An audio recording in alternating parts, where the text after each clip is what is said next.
Il y a beaucoup de mensonges que nous sommes tentés de croire. Avez-vous déjà entendu celui-ci? J'ai de la valeur seulement si j'ai un mari qui m'aime et qui est attentionné. Ou que diriez-vous de ce mensonge-là? J'ai de la valeur seulement si j'ai des enfants, seulement si je deviens mère. Ou encore de celui-là? Je ne devrais pas avoir à vivre avec des désirs insatisfaits.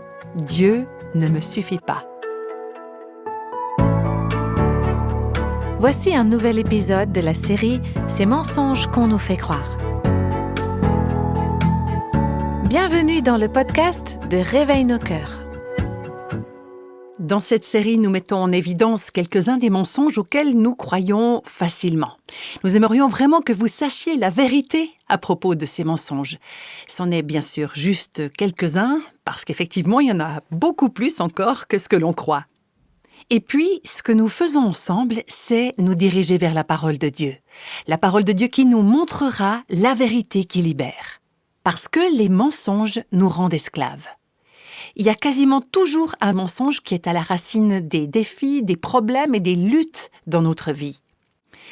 Dans le livre « Ces mensonges qu'on nous fait croire », il est question des mensonges que les femmes croient sur Dieu, sur elles-mêmes, sur le péché, sur les priorités, la sexualité, le mariage, les enfants, les émotions, les circonstances. Et on vous encourage à vous procurer ce livre parce que dans les podcasts, on ne peut pas tout aborder. Et puis on aimerait aussi prendre le temps de partager avec vous ce qu'ont vécu les femmes dont la vie a été affectée par ces mensonges, des mensonges dont elles ont pu être libérées.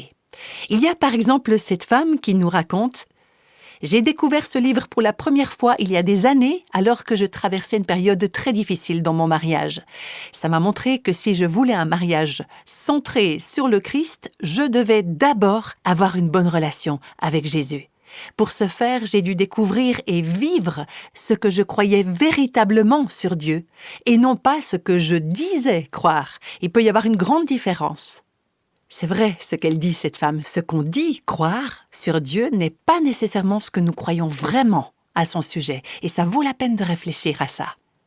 Et cette femme continue en disant « Vous exposez les mensonges auxquels on croit et vous luttez contre eux avec la vérité de la parole de Dieu et vous le faites d'une manière très simple et pleine d'amour.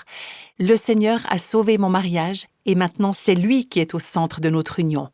Le mois prochain, mon mari et moi, nous allons fêter 23 ans de mariage. Je suis actuellement en train de relire ce livre avec une femme que j'accompagne.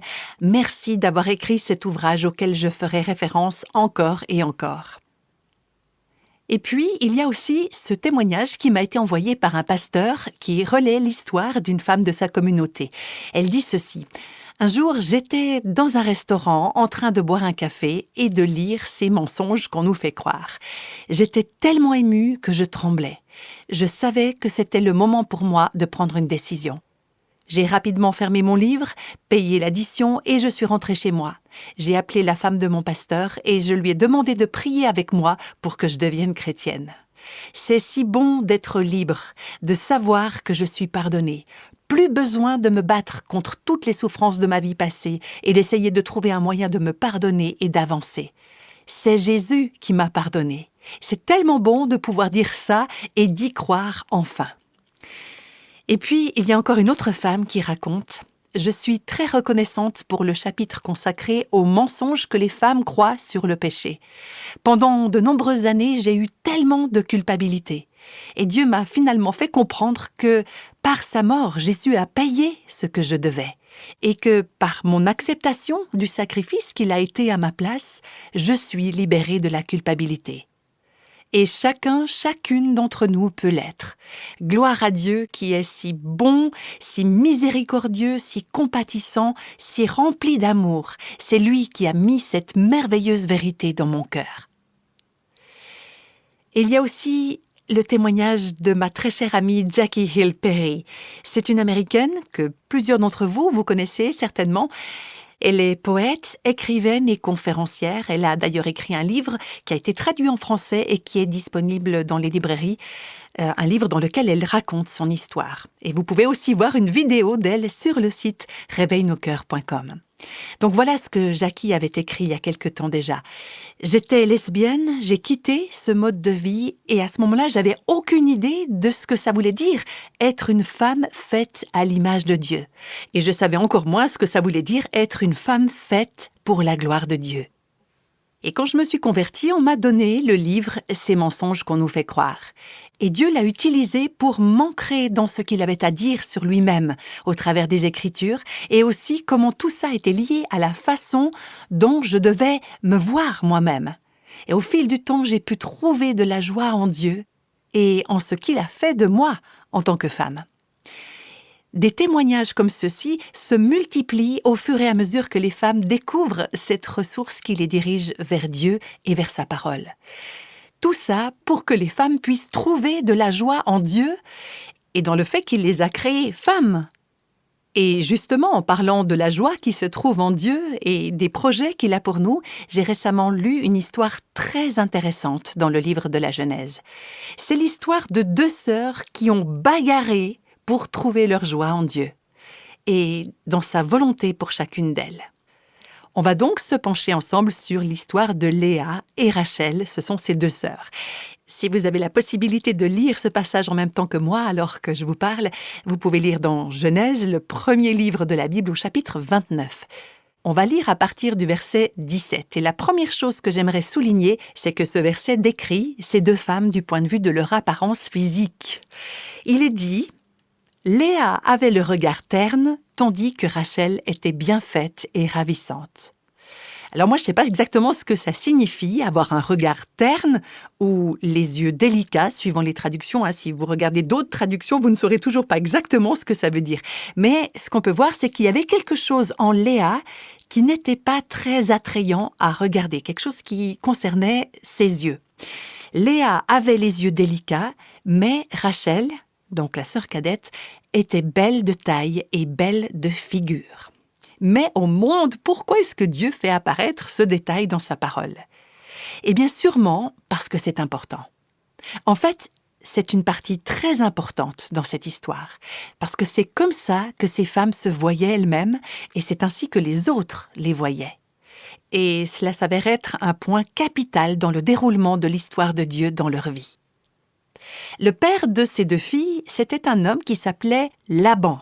Et Laban avait un neveu du nom de Jacob qui était le fils d'Isaac. Je ne sais pas si vous arrivez à bien suivre tout ça.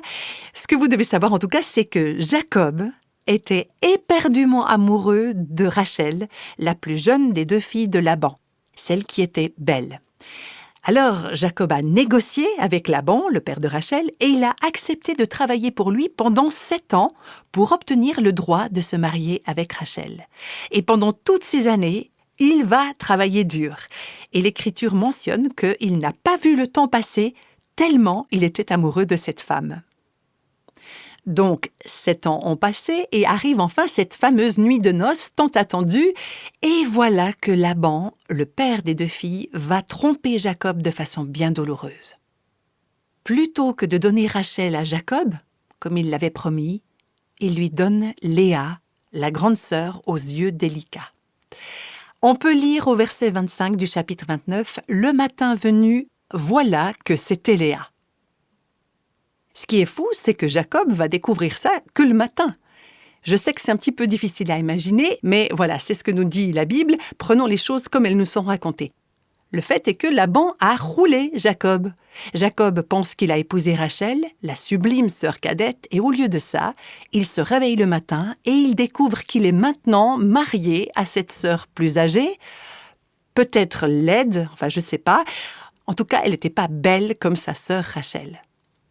Alors, quand Jacob va confronter son beau-père, Laban va lui dire « Oups, désolé, c'est pas dans nos coutumes de marier la cadette avant l'aînée. Mais tu peux aussi avoir Rachel comme épouse si tu t'engages à travailler pour moi encore 7 ans. » Et c'est exactement ce qui s'est passé. Jacob acheva la semaine avec Léa et puis Laban lui donna pour femme Rachel, sa fille. Voilà donc maintenant ces 2 sœurs, Léa et Rachel, la première qui est quelconque, physiquement parlant, et l'autre qui est belle et désirable. Et les 2 se retrouvent mariés à Jacob, qui est un intrigant et un trompeur un peu comme leur père. et on peut le constater tout au long de ces textes. Ensuite, on peut lire au verset 30 du chapitre 29 que Jacob aimait Rachel plus que Léa. Et j'ai creusé un petit peu la signification de ce mot « aimer » tel qu'il est utilisé dans la langue d'origine. Ça veut dire que Jacob avait de l'affection pour Rachel, qu'il la désirait et qu'il la traitait comme le ferait un amant et un ami. Rachel, c'était la fille qu'il aimait en premier lieu, mais maintenant il est marié à ses 2 femmes et les Écritures disent qu'il aimait Rachel plus que Léa. Et l'histoire nous amène maintenant à regarder d'un autre point de vue. Ça se trouve au verset suivant, le verset 31. « Le Seigneur vit que Léa n'était pas aimée. » Et le terme « pas aimée » ou « pour laquelle il avait de la haine » dans la langue hébraïque d'origine, c'est un terme qui évoque un ennemi. Donc, Rachel, l'épouse préférée, est aimée, c'est l'amie, c'est celle qui a l'affection de Jacob, mais Léa, la sœur aînée, l'autre épouse, est détestée, elle est une ennemie. Jacob n'a aucune affection pour elle. Il n'y a pas de secret à ce sujet. Rachel, c'est celle qui est ravissante, qui est désirée, qui est aimée par son mari, mais Léa, la sœur la moins attirante, est traitée comme une ennemie par son mari. Les drames et les dysfonctionnements qui vont découler de cette situation sont énormes. Maintenant, je vais lire un long passage qui commence dans Genèse 29, verset 31. J'ai pas envie de faire beaucoup de commentaires pendant que je lis. J'aimerais que vous puissiez entendre comment cette histoire se déroule et que vous vous fassiez un tableau précis de la folie qui ressort de ce récit, qui est déjà assez fou à la base. Et pendant que vous écoutez cette lecture, essayez de discerner quels sont les mensonges auxquels ces 2 femmes ont cru. On en parlera dans quelques instants. Le Seigneur vit que Léa n'était pas aimée et il la rendit féconde, tandis que Rachel était stérile. Léa tomba enceinte, elle mit au monde un fils qu'elle appela du nom de Ruben. Car, dit-elle, le Seigneur a vu mon affliction, maintenant mon mari m'aimera. Dans la Bible, les noms ont des significations bien particulières. Donc, tous les enfants que ces femmes vont avoir avant la fin de cette histoire ont tous des noms qui veulent dire quelque chose, qui disent quelque chose sur les mensonges auxquels ces femmes ont cru. Donc, Léa met au monde un fils qui s'appelle Ruben. Et Ruben, ça veut dire « regardez, un fils ». Et avec ce prénom, elle dit « maintenant, mon mari va m'aimer ». Je continue. Léa fut encore enceinte et mit au monde un fils. Elle dit « Le Seigneur a entendu que je n'étais pas aimée et il m'a donné aussi celui-ci. » Et elle l'appela du nom de Siméon, qui veut dire « entendu ». Elle fut encore enceinte et mit au monde un fils. Elle dit « Cette fois, enfin, mon mari s'attachera à moi, car je lui ai donné 3 fils. » C'est pourquoi il fut appelé du nom de Lévi. Ça veut dire « attaché ». Elle fut encore enceinte et mit au monde un fils. Elle dit « Cette fois, je célébrerai le Seigneur. » C'est pourquoi elle l'appela du nom de Juda. Juda, ça veut dire « célébrer ». Elle cessa alors d'avoir des enfants. Voilà donc Léa, la femme pas très jolie, la femme mal aimée, qui donne 4 fils à Jacob. Maintenant, on continue chapitre 30 de la Genèse, au premier verset. « Lorsque Rachel vit qu'elle ne donnait pas d'enfant à Jacob, elle fut jalouse de sa sœur. » Alors, vous transposez ça dans les circonstances d'aujourd'hui, c'est pareil. Je continue. « Rachel dit à Jacob, « Donne-moi des fils, sinon je vais mourir. » Jacob se mit en colère contre Rachel. Il dit, « Suis-je donc à la place de Dieu qui t'empêche d'avoir des enfants ?» Il réagit là, Jacob, et lui, il n'en peut rien. Rachel dit, « Voici ma servante Bila, va avec elle, qu'elle accouche sur mes genoux et que par elle, j'ai aussi des fils. » Ça, c'est pas le genre de coutume auquel on est habitué aujourd'hui. C'est pas quelque chose qui devrait être fait de nos jours. Mais ça se faisait dans la culture de l'époque. Ce n'était certainement pas les voies de Dieu, mais c'était un moyen d'avoir des enfants. Donc Rachel dit, « Voici ma servante, va coucher avec elle, elle enfantera un fils, et par elle, j'aurai un fils. » C'est comme une mère porteuse. Elle lui donna pour femme Bila, sa servante. Jacob alla avec elle, Bila fut enceinte et donna un fils à Jacob.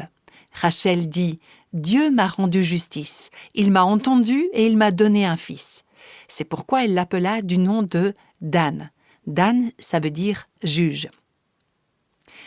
Bilha, servante de Rachel, fut encore enceinte et donna un deuxième fils à Jacob. Rachel dit « J'ai livré un combat surhumain contre ma sœur et je l'ai emporté. » Elle l'appela du nom de Nephtali. Et Nephtali, ça veut dire « combat ». Léa, voyant qu'elle avait cessé d'avoir des enfants, elle en avait déjà 4, mais voilà, prit Zilpa, sa servante, et la donna pour femme à Jacob. Dans ma famille, quand ma mère raconte ce genre d'histoire un peu alambiquée, on appelle ça une histoire de coiffeur. Parce que c'est quelque chose qu'on entend chez le coiffeur. Mais oui, tu sais, c'est l'oncle de la mère, du frère, ceci ou cela. Bref, une histoire de coiffeur. Sauf que là, ça s'est vraiment passé. Et que Dieu l'a permis pour une raison ou pour une autre. Zilpa, servante de Léa, donna un fils à Jacob. Léa dit « Quelle chance !» et elle l'appela du nom de Gad. Gad qui veut dire chance. Zilpa, servante de Léa, donna un deuxième fils à Jacob. Léa dit « Quel bonheur pour moi! Les filles me déclareront heureuse. » Et elle l'appela du nom de Azer. Azer qui veut dire bonheur. Ruben sortit au jour de la moisson des blés et trouva des mandragores dans les champs. Alors les mandragores, c'est une sorte de plante, on l'appelle aussi pomme d'amour. Il les apporta à Léa, sa mère. Alors Rachel dit à Léa, « Donne-moi, je te prie, quelques-unes des mandragores de ton fils. » Elle lui répondit, « Ne te suffit-il pas d'avoir pris mon mari, que tu prennes aussi les mandragores de mon fils ?» Vous croyez que les deux sœurs étaient satisfaites d'avoir eu ce qu'elles voulaient, qu'elles avaient réglé leurs petites affaires, mais non, elles continuent de s'affronter toutes les deux. Alors Rachel dit, « Eh bien que Jacob couche avec toi cette nuit en échange des mandragores de ton fils. » Comme Jacob revenait des champs le soir, Léa sortit à sa rencontre et dit « C'est avec moi que tu iras, car je t'ai engagé au prix des mandragores de mon fils. » Vous imaginez, Jacob rentre du travail tout content, il rentre à la maison, sans se douter de ce que ces deux femmes avaient marchandé pendant la journée. Donc le récit continue, il coucha donc avec elle cette nuit-là. Dieu entendit Léa. Vous trouvez pas que c'est incroyable ? Vous vous rendez compte ? Dieu entendit Léa.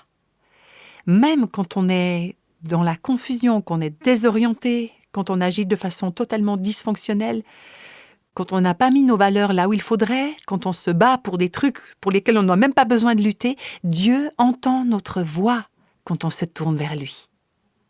Ça, c'est la grâce qu'il a pour chacun d'entre nous.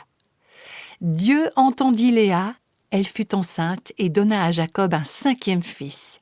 Léa dit « Dieu m'a donné mon salaire, à moi qui ai donné ma servante à mon mari. » Et elle l'appela du nom d'Issachar. Issachar qui signifie salarié. C'est un peu une drôle de conception, une curieuse façon de voir les choses. C'est pas une très bonne théologie tout ça. Mais c'est vrai qu'on croit beaucoup de choses sur Dieu et sur les circonstances. Des trucs qui sont pas vrais, mais on les dit aux autres comme si c'était la vérité. Mais ce n'est pas vrai. Léa fut encore enceinte et donna un 6e fils à Jacob. Léa dit « Dieu m'a fait un beau cadeau.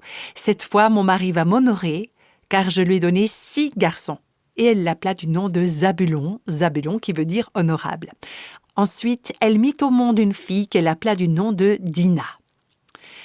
Résumons un peu les choses, si on compte bien. Pour Jacob, il y a donc un total de 6 garçons et une fille que Léa lui a donnée, plus 2 par l'intermédiaire de sa servante. Et Jacob a aussi 2 enfants de plus par la servante de Rachel. Mais Rachel, elle est toujours stérile. On continue, verset 22. « Alors Dieu se souvint de Rachel. » En réalité, Dieu n'a jamais oublié Rachel. Mais voilà qu'il dit, il est temps de faire quelque chose à propos de cette lutte entre ces deux femmes, une lutte qui dure depuis des années. Alors Dieu se souvint de Rachel. Il l'entendit et la rendit féconde. Elle fut enceinte et mit au monde un fils. Elle dit « Dieu a enlevé mon déshonneur. » Elle l'appela du nom de Joseph en disant « Que le Seigneur m'ajoute un autre fils. » Joseph, ça veut dire « ajouter ». Non mais, vous imaginez Rachel qui dit « C'est pas assez, ce que j'ai, ça suffit pas. Dieu vient de me bénir en me donnant un fils après tant d'années, mais j'en veux un autre. » Et on se retrouve embarqué dans un nouveau tourbillon. C'est tellement complexe, un tel combat émotionnel et relationnel. les mensonges auxquels ces femmes croyaient sont les mêmes mensonges auxquels beaucoup de femmes croient actuellement. Le mensonge que croit Léa, c'est « j'ai de la valeur seulement si j'ai un mari qui m'aime et qui est attentionné. S'il n'est pas aimant et attentionné, alors je ne vaux rien. » Et le mensonge auquel croit Rachel, c'est « j'ai de la valeur seulement si j'ai des enfants, seulement si je deviens mère. Et si j'ai pas ça, je ne vaux rien. »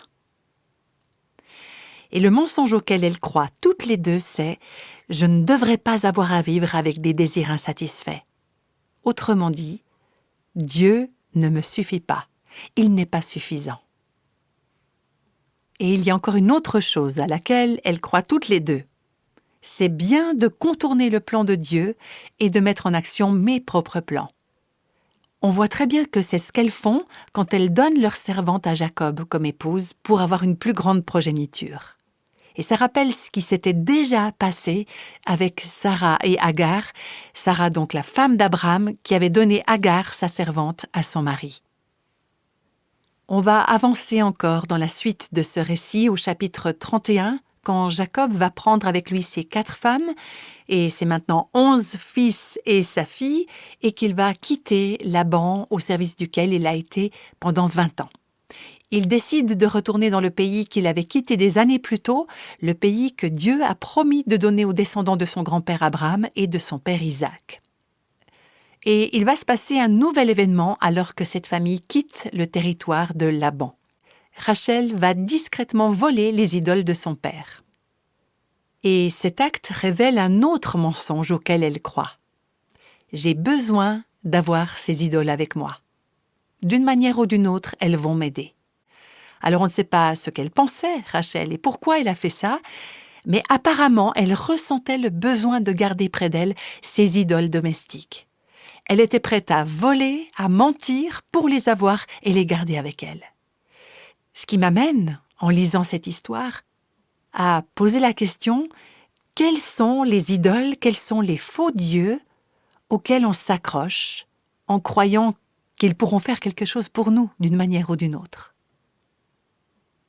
Vous savez, dans les Écritures, des récits comme celui-ci, je crois qu'ils sont destinés à nous aider à regarder la vérité en face, à voir clair en nous, à voir le fond de nos cœurs et à nous montrer combien c'est futile et inutile de nous appuyer sur quelque chose ou quelqu'un ou de baser le sens de notre vie, de notre valeur, de notre bien-être, de notre sécurité sur quelque chose ou quelqu'un d'autre que Dieu.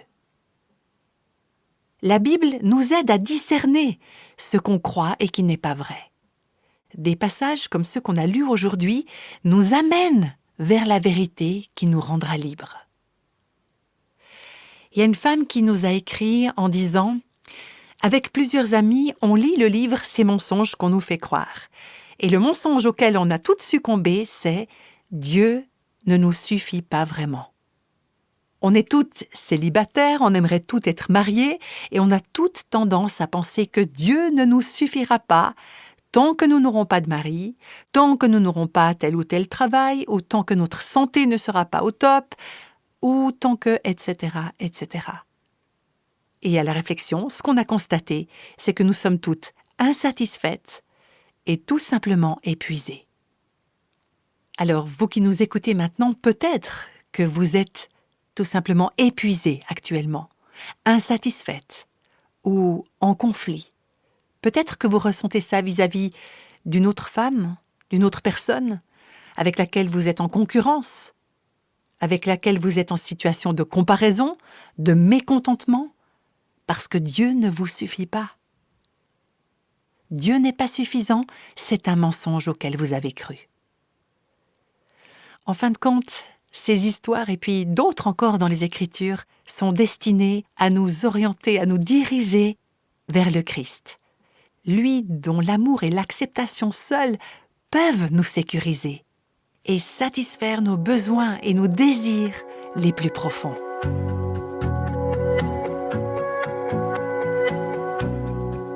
Aujourd'hui, nous avons vu certains des mensonges sur nous-mêmes que nous sommes des fois tentés de croire. Et dans le prochain épisode de cette série, nous parlerons des mensonges que nous avons tendance à croire sur nos circonstances. Et bien sûr et surtout, nous parlerons également de la vérité concernant les circonstances. Avant de terminer, on va encore prier ensemble. Seigneur, combien je te remercie pour la puissance de la vérité qui nous libère. Et pour le pouvoir de ta parole qui dévoile les mensonges auxquels nous croyons et qui met en lumière la vérité qui peut nous rendre libres.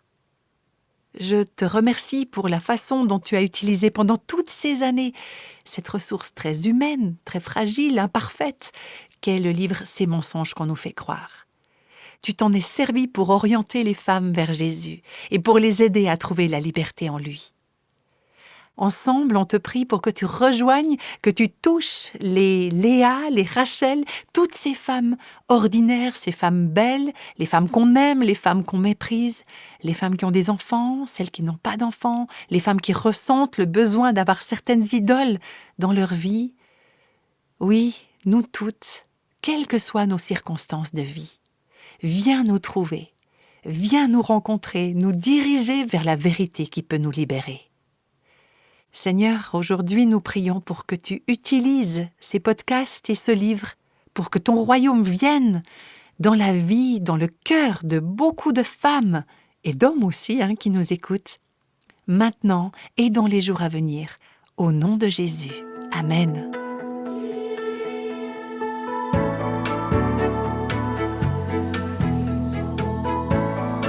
Tous les extraits de la Bible sont tirés de la version second 21. Réveille nos cœurs est le ministère francophone de Revive Our Hearts, initiative de Life Action Ministries avec Nancy DeMoss Wolgemuth. Avec les voix de Christine Raymond et Jeannette Kosman.